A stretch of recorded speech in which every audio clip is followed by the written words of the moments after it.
Okay, guys, good morning once again. And today we are going for a chapter number 5 of Management Theory and Practice. Chapter number 5 is Business Communication, one of the very interesting chapters of this entire book.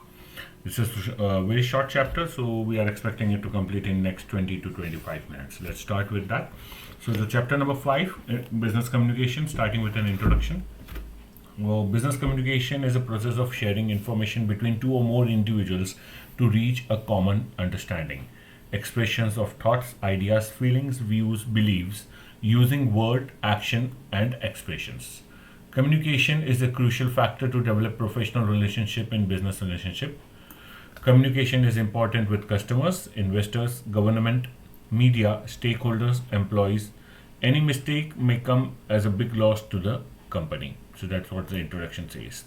Point number 5, part number 5.2, communication, concepts of communication. So definitions given by three major people of the So what's the communication according to the Oxford English Dictionary? Communication means imparting, conveying, or exchanging of ideas, knowledge, etc., whether by speech, writing, or signs. According to Kate Davis, it says communication is a process of passing information and understanding from one person to another. According to Mr. Keaton, it says that communication can be defined as a process of transmitting information and common understanding from one person to another. So a very famous flow chart is here. It says it's a sender, it goes to encoding, it goes to messages has been created, the message has been passed, and then the decoding happens, the decoding has been received by the receiver, and the receiver gives the feedback. So this is a complete cycle. The feedback again goes to the sender and the communication keeps on going.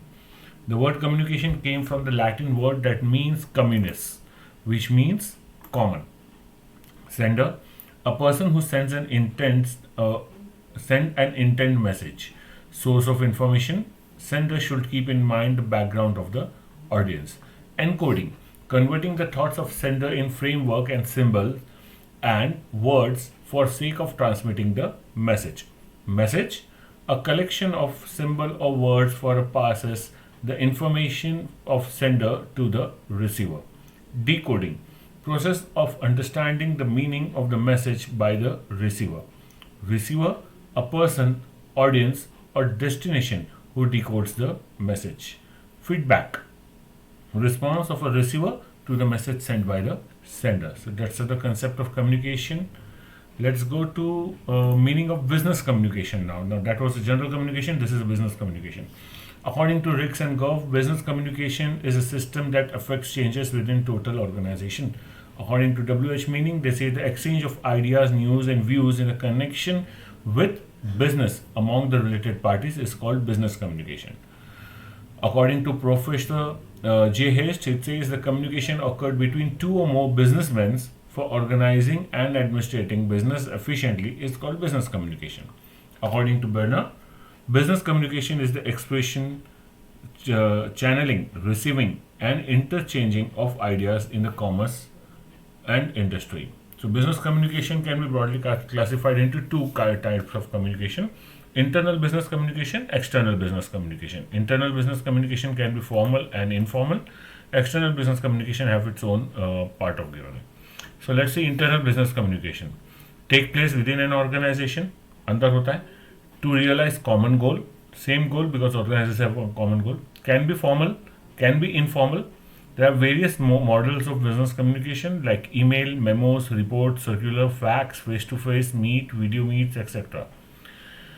External communication takes place outside the organization, बाहर organisation से बाहर, mostly formal होते हैं क्योंकि यहाँ पे informal का काम नहीं, with people like government, customers, suppliers, shareholders, stakeholders, dealers and distributors. Business communication is the process of communicating, is a process of exchange of business ideas, thoughts, and information between various parties.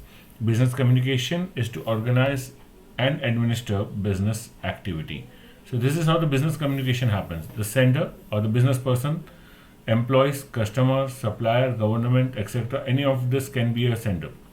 Business information can be business letter, memos, reports, notices, etc. And it can be go through the business person again, employees, customers, supplier, governments, etc. So sender have different roles. Business information is what actually is going, what is the media of going. and receivers are the multiple people who can receive the message. So sender, business information, and receivers. The receiver will send the feedback again, and then the cycle will keep going.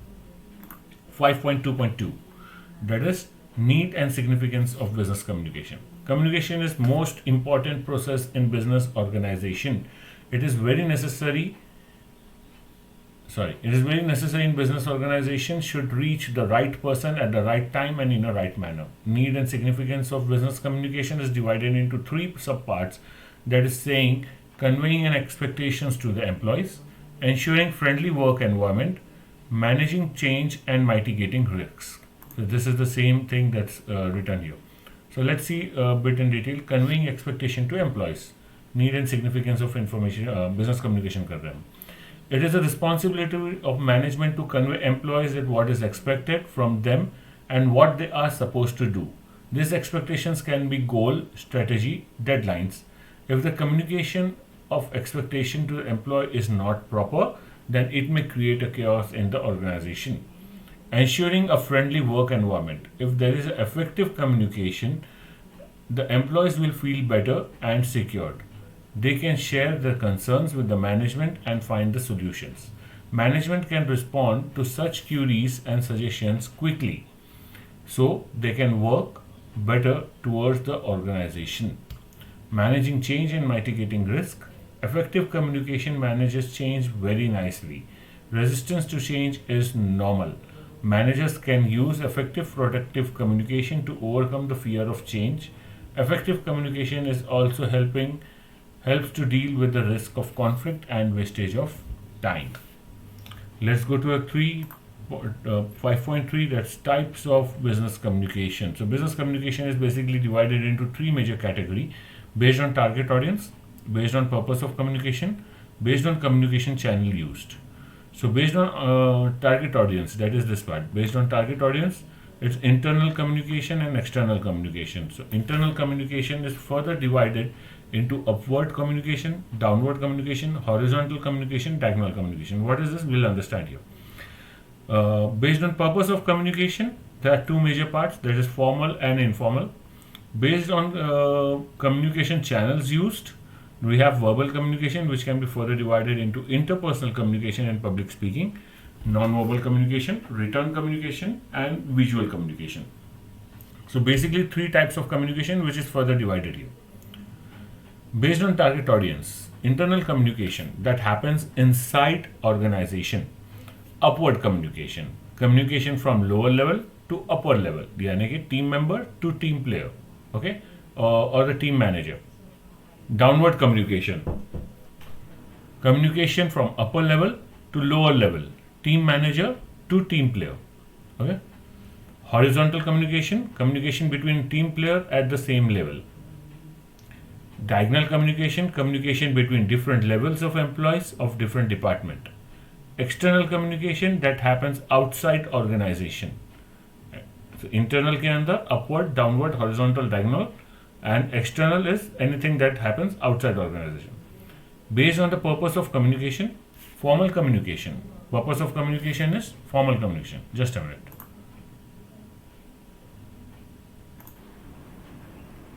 Okay, let's get back. Sorry. External communication that happens outside the organization based on the purpose of communication. So purpose of communication, first is formal, second is informal.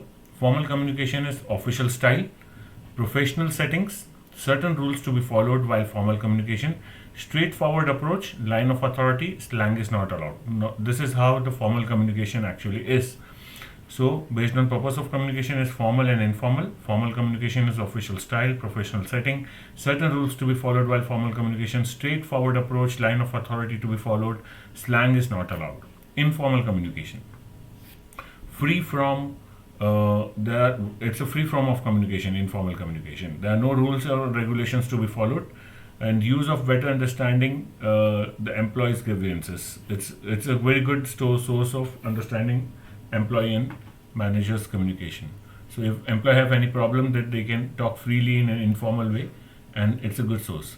So that is second, based on purpose of communication, formal and informal. Based on the communication channels used, what kind of channels you are using. Verbal communication, use of sound, words, and language. It is divided in two parts. Interpersonal communication happens between two or more persons. Public speaking, a single speaker and the audience has been listening. Second, non-verbal communication, use of signs and symbols, no usage of words, communication only by words. Okay, just a minute. Only by sign and symbol.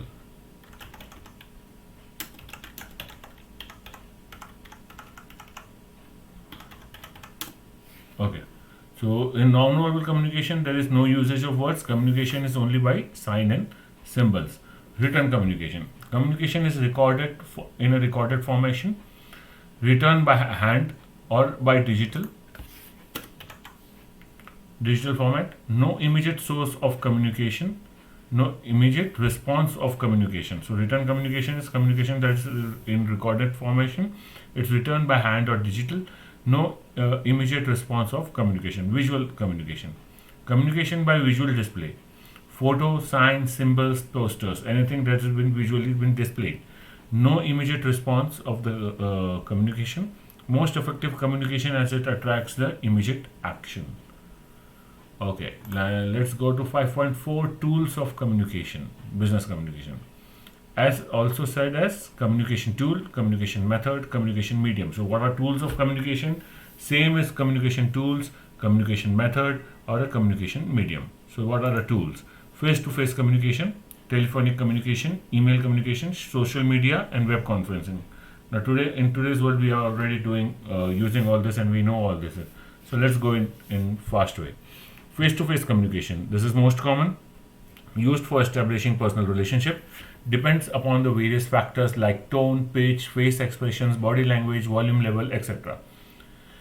Direct delivered to the receiver, immediate feedback is received, used for the conflict resolutions, decreases the communication gap. Okay, telephone communication, direct message to the receiver, most widely used oral communication. Email, most widely used, written communication, can be formal, informal, no direct response, can be used to send information to multiple receivers at the same time. Social media, online communication channel, inexpensive way to carry out campaign, all to have a real-time communication with the customer. Web conferencing, one of the most famous in recent days, real-time communication with a single or multi-users at the same time, effective as face expressions are seen, no boundaries for the geographical terms. So these are the tools of communication. Let's go to the 5.5 that says rules of business communication, role of business communication in an organization. Business communication is must in every organization. Without a proper business communication, an organization can never survive. Role of business communication in an organization. First is delegating roles and responsibilities. Second, to resolve the conflicts. Third, to perform managerial functions. Fourth, to motivate employees. 5, to mold an attitude regarding change. 6, maintaining discipline. So this is the role of communication in an organization. Benefits of business communication. So first is saving time and cost. Effective time and cost are properly assigned. Effective time and cost by properly assigning job to the right person, which will decrease the time to explain it or redo it. Second, expanding scale of business, reach customers more effectively, take real-time feedback and work on the same. Increasing in productivity, proper communication, motivated employees, less conflict, less confusion, feedback from cuts and employees. Customers, okay, this is not cuts, this is customers. Feedback from customers and employee. Fostering team environment, proper communication is there, less confusion, aware of right responsibility, proper coordination, happy environment, so better team management. What we are studying? We are studying the benefits of communication. Serving needs to the internal and external customers, serving all kind of information for protective working to all department, serving all kind of information to external stakeholders, customers, suppliers and government. Building customers relationship, inform customers about the product, solve customer problems, take feedback and work on the same. Strengthening partnership, good communication means better understanding and needs of the expectations. No confusion, no conflict creates more trust in If there is no confusion and no conflict, then it creates more trust in the stakeholders. So, serving time and cost, expanding the scale of business, increasing productivity, fostering support team management environment, serving needs of the internal and external customers, building customer relationships, strengthening the partnership. So these are all the benefits of business communication. Barriers to business communication. What is stopping? So barriers is again divided into three major parts: organizational barrier, personal barrier, and other barriers. Let's go in detail. Organizational barrier. Barriers is distort the meaning of the information passed. Basically, negative impact on communication. Unfavorable communication environment. Organizational barriers से start कर रहे हैं. Unfavorable communication environment. If communication happens in a favorable environment, positive and confidence, trustworthy, it creates a positive feedback. If it happens in unfavorable environment, even the important message gets a negative feedback. So communication environment is very necessary, or it could be a barrier. Complexity in communication policy. It leads to ineffective communication as employees do not understand the communication policy. It is not the easy flow of communication. Excessive authority level. Too many authorities. Messages pass from many hierarchies to top. Distortion of messages, it passes at so many levels. Fourth, lack of open door policy. Absence of open door policy, employees do not reach the manager in office to discuss their issues, which impacts on the productivity of the organization. Sexual harassment at workplace. Sexual harassment, it affects the communication at the workplace as lowers the productivity. Glass ceiling. This is a good concept. It is seen an unbreachable barrier. It is stopping a woman and minorities to go ahead for a major rank or promotion, even if they have a proper quality and education. This effect clears the communication in organization. Now, glass ceiling is basically a kind of a ceiling that is unseen. It's a barrier, and it says that there is a biasness with the women and the minorities. Even if they have a good quality in themselves, they are not allowed to go for the major rank or the major promotion. So that's the glass ceiling. Personal barriers. Stereotyping. It refers to a categorizing people into single type on the basis of a certain trait. Recover a message looks to sender for a particular type of makes a view for him. Any information passed to this kind of receiver will have a certain image of a sender in a mind and will decode the message keeping that image in mind, which will lead to distort the message. So that was first. Second, halo effect. Prescriptive bias. One personality trait influence the entire personality effect. If one is kind, people think that he is smart and intelligent too. So that is prescriptive bias. One personality trait, this should be trait, sorry. Okay, one personality trait influences the entire personality effect. If one is kind, people think that he is smart and intelligent also. Fear of high ranking. Fear of talking to the high ranks or superior. No proper feedback to the top management, and there is a communication gap. Poor communication skills. Improper use of grammar. Language problem for working in the other state. Psychological barriers, emotional factors, and mental factors are the psychological barriers. Other factors. Use of jargon. Use of technical words for the particular field, of that particular field. Distance. Physical distance between sender and receiver. Other factors में. Third, dilution of message. One response of the message and pass with the addition or the omission of information. Fourth, lack of response. Lack of response or inappropriate response discourages sender to communicate it further. Okay, measures to overcome the barriers. Setting a clear and meaningful purpose of communication. Selecting proper appropriate channel for communication. Building trust by giving response and value to senders. Training employees on effective communication skill. Using simple understandable vocabulary. No jargon or irrelevant information to make communication simple and useful. Counseling employees to eliminate fear of superior. Listening carefully so there is no gap on what is said and what is understood. Giving preference to face-to-face communication. Giving preference to noise-free and favorable communication environment. So this is the entire chapter of business communication, a very easy short chapter that can be done very nicely in a fast manner. So these are the head points. I'm sending these head points into the notes also, PDF notes. So you can just go through the head points and use it as a short revision method that you can go for. So this is your business communication. The next chapter we'll be understanding is managerial decision making. Okay, that's it for today. Have a nice day. Bye bye.